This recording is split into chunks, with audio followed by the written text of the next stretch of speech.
늘스타TV를 구독해주시는 전국의 많은 늘메이트 여러분들 안녕하세요, 늘스타입니다. 오늘 왜 이렇게 추워요? 한파가 이렇게 온 것 같은데 여러분들도 이 추운 날씨 속에서 공채 2개나 떴죠? 대한항공 에어프레미아 준비하느라 고생 많으실 텐데 그래도 감기 조심하시고 따스히 입으시고 건강 유의하시길 바랍니다. 여러분들 많은 요청이 있었어요. 선생님, 대한항공처럼 에어프레미아의 핵심에 대해서도 좀 설명해 주시는 강의 만들어 주시면 안 될까요? 했습니다. 그래서 에어프레미아 특강편, 에어프레미아는 기출문제도 정말 재밌는 것들이 많아요. 예를 들어 25시간, 하루가 24시간이 아니라 25시간이 된다면 그 남는 1시간, 우리에게 주어진 1시간은 어떻게 이용할 것인가? 뭐야? 진짜 힘들죠. 이런 질문들 많습니다. 이런 질문들 이거 어떻게 답변해야 되는 거야? 궁금하고 난해했던 롤플레잉 상황들 제가 싹싹싹싹 긁어 모아서 질문들을 가지고 있으니까 여러분들은 이 질문을 가지고 늘스타와 함께 에어프레미아를 알아가면서 수업을 하면 되겠습니다. 수업에 대한 후기랑 수강 만족도는 늘스타의 스토리를 보면 아실 수 있을 텐데요. 선생님은 믿고 끝까지 가겠습니다. 수강 후기 많이 거기서 보시면 될 것 같고요. 그리고 에어프레미아는 아직까지는 자리가 있습니다. 특강에 대한 홍보가 좀 부족했나봐요.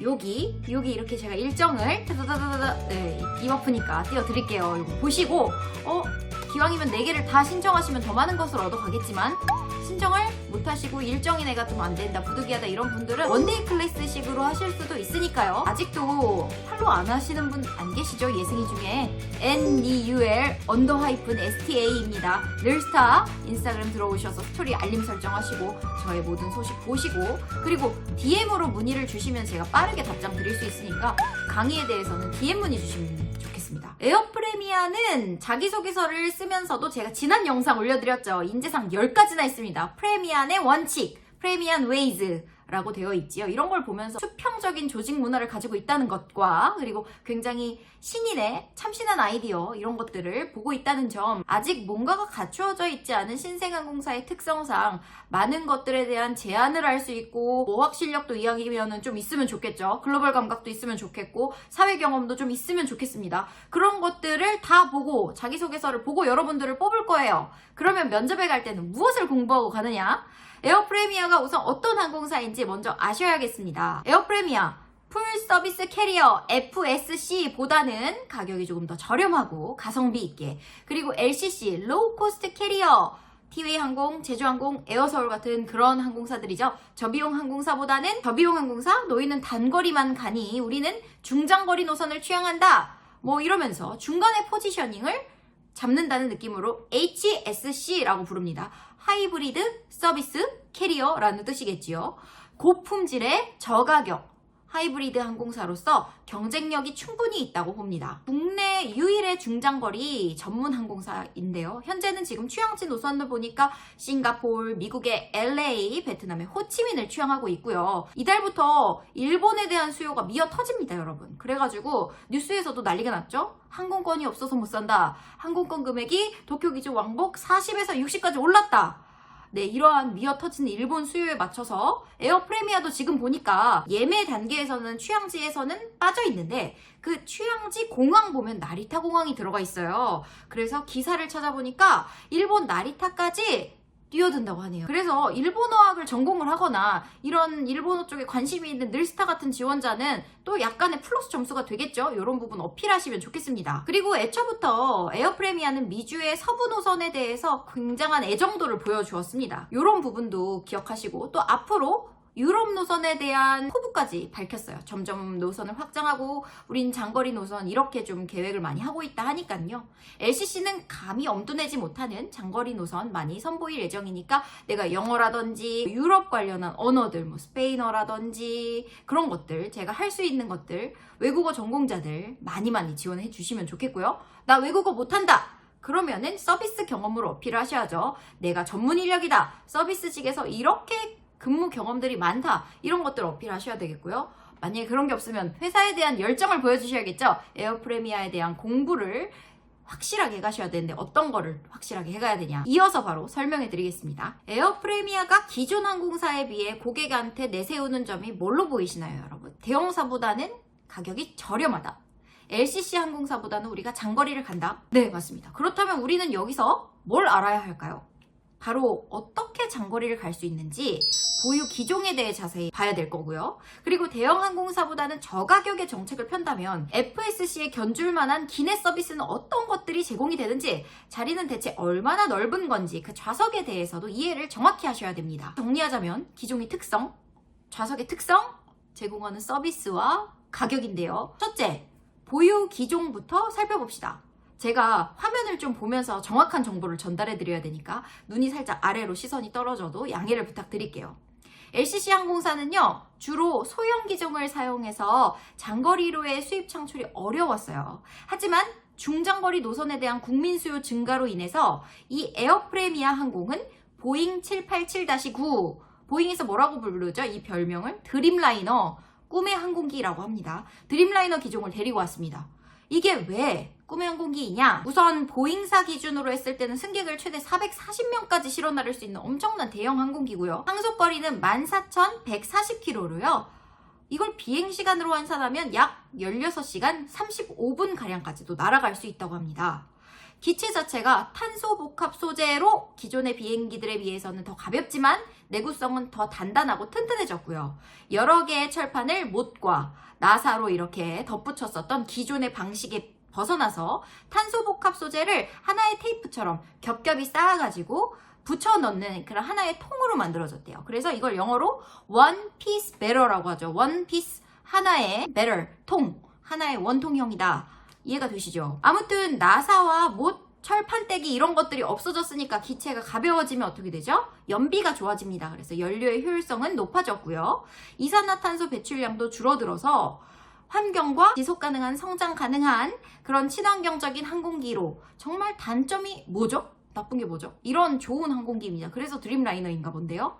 그 내부는 또 어떠냐면 소재가 달라지면서 기압차를 조금 더 해소해서 고객들의 피로도를 좀 줄여주었고요. 온습도를 조절해가지고 건조함을 많이 잡아서 고객의 비행 시 컨디션을 높여주었죠. 고객의 어지러움증을 해결해주기 위해서 세심하게 추가적인 필터를 달았다고 합니다. 그래서 공기의 질까지 높였으니 정말 이거 흠잡을 데가 없는 비행기라는 생각이 들고요. 보잉 787-9 하나만 에어프레미아는 파고 또 팝니다.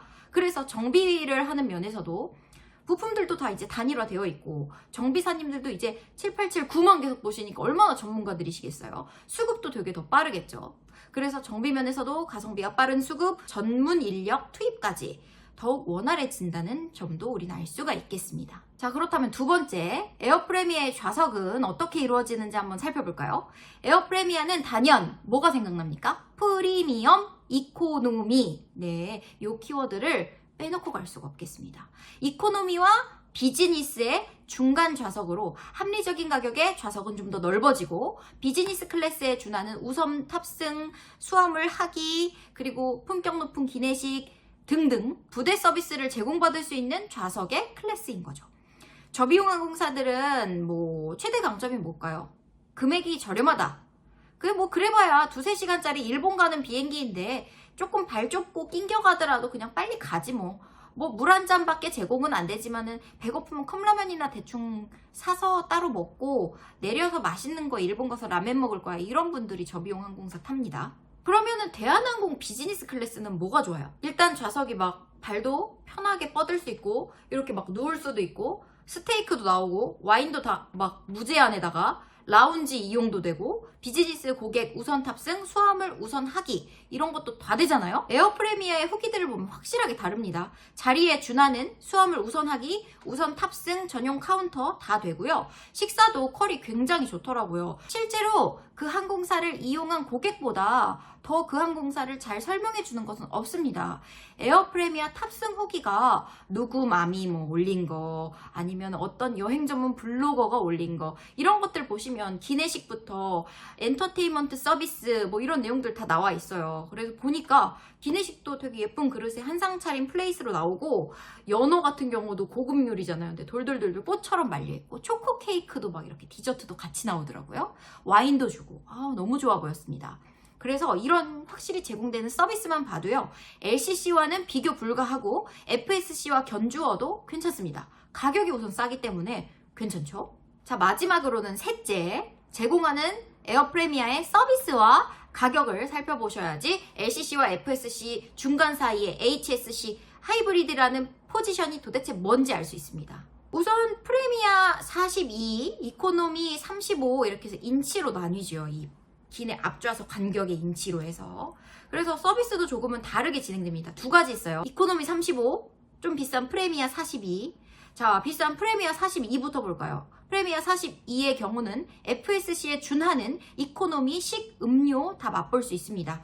대한항공이 이코노미처럼 한상 차림으로 구성이 돼요. 코스 요리는 아닌데 한식과 양식, 현지식으로 차려지는 것 같아요. 초코 케이크도 같이 나왔다는 아까 말씀드렸던 그 여행 블로거 후기 보니까 군침도 되게 돌더라고요. 배고프다.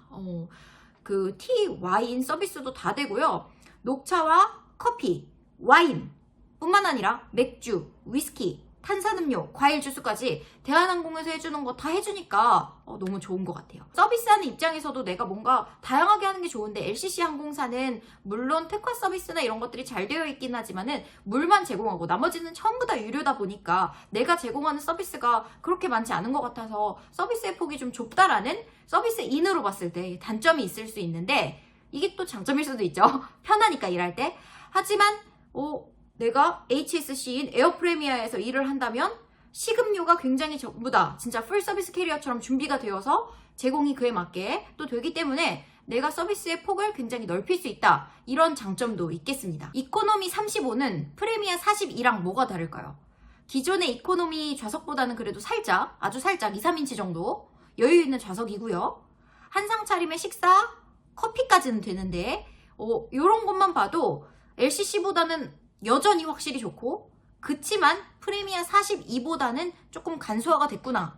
금액이 다르니까 이해가 되겠습니다. 친환경 소재의 어메니티 키트부터 환경을 위해 제작한 프로토타입의 식기 그릇 이런 부분도 참 인상 깊죠? 많은 여행 블로거 분들도 에어프레미아를 탑승하고 이 부분을 칭찬해 주었다고 합니다. 친환경, 환경 기업 이런 거 생각하시면 좋을 것 같네요. 이것도 FSC랑 똑같아요. 건강, 연령 등의 이유로 일반식을 못 드시는 고객님들의 특별식도 준비가 되어 있는데 대한항공처럼 세분화되지는 않았지만 그래도 있을 거 다 있는 것 같아요. 당뇨식, 순수 채식, 유아식, 어린이식, 해산물식, 과일식 이렇게 있었습니다. 그 이외에도 에어프레미아의 홈페이지란에 서비스 안내 페이지를 가세요. 채용만 우리가 보시면 안 돼요. 거기 스토리, 저널 이런 거 다 보실 거지만 채용만 말고 고객 입장에서 에어프레미아의 홈페이지에 들어가셔가지고 서비스 안내 보시면 되게 다양하게 나와 있거든요. 그런 것들도 한 번씩 다 살펴보고 가셔야 됩니다. 제가 입 아프게 말은 안 할게요. HSC 에어프레미아는 뭐가 제일 좋습니까?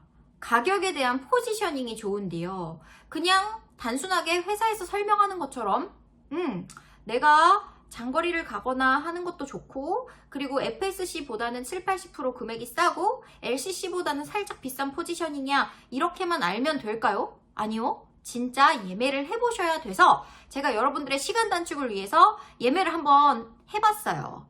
12월 30일에 가서 31일에 돌아오는 뭐 그런 스케줄이 있죠.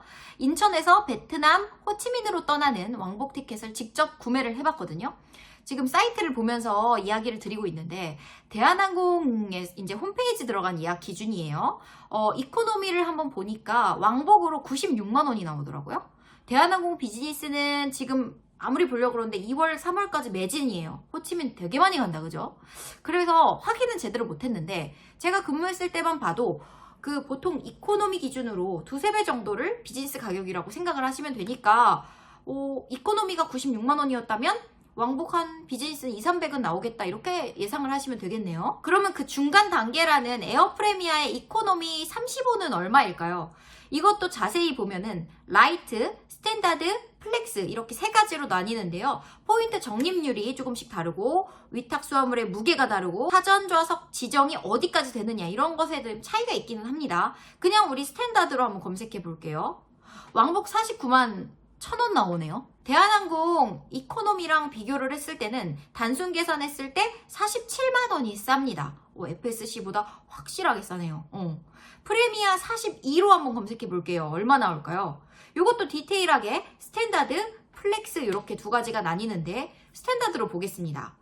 왕복으로 금액이 58만 3천 원이 나옵니다. 플렉스로 왕복을 사도 75만 8천 원. 와, 대한항공의 이코노미보다도 최소 20만원에서 38만원은 아낄 수가 있는 그런 좌석이네요. 프리미어 42. 오, 이거 너무 좋은데? LCC의 대표 항공사로는 제가 티웨이 항공을 뽑아서 예매를 한번 해보려고 했는데요. 호치민 왕복 그날 검색해보니까 스마트 운임 기준으로 48만 6천원이 나왔습니다.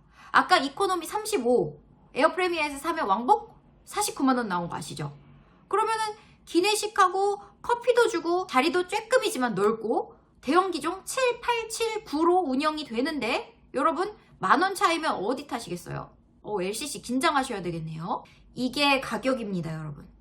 고객보다 더 고객의 니즈를 알아야 한다는 프리미엄 원칙 여러분들 자소서에 녹이셨잖아요.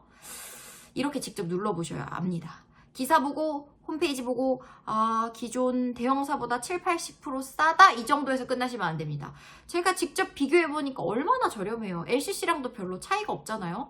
저도 이렇게 중장거리 호치민 간다 그러면은 에어프리미어를 타고 가겠네요. 에어프리미어 어디 들어가서 뭘 공부해야 돼? 여러분들 뭘 공부해야 될 것 같아요? 우선 에어프리미어 홈페이지 들어가셔서 샅샅이 다 보세요. 제가 아까 말씀드린 것들 그리고 에어프리미어 채용 페이지 있습니다. 거기에서 스토리, 저널, 뉴스룸 관련한 에어프리미어의 인스타그램 뭐 이런 SNS 보셔야 될 것 같고요. 그리고 유튜브 뭐 이런 것도 보셔야 될 것 같고요. 그리고 또 뭘 보면 좋을까요? 에어프리미어 관련한 기사들 보시면 좋을 것 같습니다. 맨 앞에 수업 내용에서도 설명을 드렸지만 에어프리미어가 특이한 기출문제들이 굉장히 많아요. 뭐가 있었냐고요? 하루에 원래 24시간인데 1시간 더 주어서 25시간이 된다면 이 남는 1시간 동안 어떻게 쓸 거냐라는 내용이 있었죠. 이건 답변을 어떻게 해야 될까요? 여러분 저라면은 이런 인용구를 써가지고 이야기를 드릴 것 같습니다. 에이브리엄 링컨의 성공 명언이 있습니다, 여러분. 나무를 베는데 6시간이 준다면 4시간은 도끼날을 가는데 쓰겠다. 성공을 하기 위해서는 8알의 준비 시간이 필요하다라는 내용인데요. 호텔 신라에서 식음료 부서로 일을 하면서 저는 3시간의 VIP, 고객 와인 접객응대 서비스를 실시하기 위해서 하루 퇴근 후 8시간이라는 시간 동안 와인과 관련한 공부를 했습니다. 와인과 합이 맞는 음식, 디저트, 비슷한 추천 와인 등 와인 공부에 투자를 했다라는 이런 내용을 강조를 하겠습니다. 그리고 그것도 시간이 부족해서 버스를 기다리는 출퇴근 시간, 점심시간에도 관련한 유튜브 영상으로 더 완벽하게 짬을 내서 준비를 하는 시간을 거쳤고 매번 고객님들의 만족스러운 식사 자리에 와인을 같이 곁들이는 그런 수준 높은 서비스를 제공할 수 있었습니다. 25시간으로 하루가 1시간이나 더 늘어난다면 프리미엄의 완벽한 항공안전과 서비스를 위해서 그 1시간도 비행 관련한 자기개발에 투자를 하겠습니다 라고 답변을 한다면 어떨까요? 있을 법하게 제가 한번 지어봤는데 좋죠. 그래서 이러한 팁들, 또 이상한 질문이 있었어요. 투숙객이 8팀이 왔어. 호텔인데. 근데 지금 방은 2개밖에 없다? 그래서 이 사람들을 재우려면은 어떤 기준으로 두 그룹을 나누면 좋겠니? 어떤 기준으로 나눠야 할까? 이거는요. 여러분들 많이 보셨죠? To be continued. 어디서 볼 수 있다? 늘스타의 에어프리미어 특강에서 보실 수 있습니다. 막간 홍보입니다, 여러분들. 홍보 이렇게 대놓고 하는 거예요. 여기 일정 띄워드릴게요. 이 일정 중에서 원하는 일정 신청하시면 제가 매번 그 에어프리미어의 빈출 문제들 그리고 예상 기출 문제들 여러분들한테 제공하고요. 당연히 자기소개 지원 동기 그리고 어피어런스 체크까지 모두 다 해드리겠습니다. 늘스타 멘토가 직접 해드립니다. 2시간 동안 저와 함께 집에서 편하게 줌 화상 강의로 본인의 이런 면접 실력이라든지 에어프리미어에 대한 이해도를 높이고 싶고 좋은 질문과 하는 답변을 가지고 가고 싶으시다면 신청하십시오. 어디로? 인스타그램 늘스타 DM으로. 유용한 강의셨다면 당연히 좋아요 눌러주실 거죠? 그리고 구독, 알림 설정까지 누르셔서 제가 커뮤니티에다도 활발하게 이런 공채와 관련한 소식들을 올리고 있으니까요. 공채 기간 동안에는 꼭 보시길 바랍니다. 여러분들 공채 준비하시느라 고생이 많으신데요. 조금만 더 화이팅 합시다. 우리 화이팅! 사랑합니다.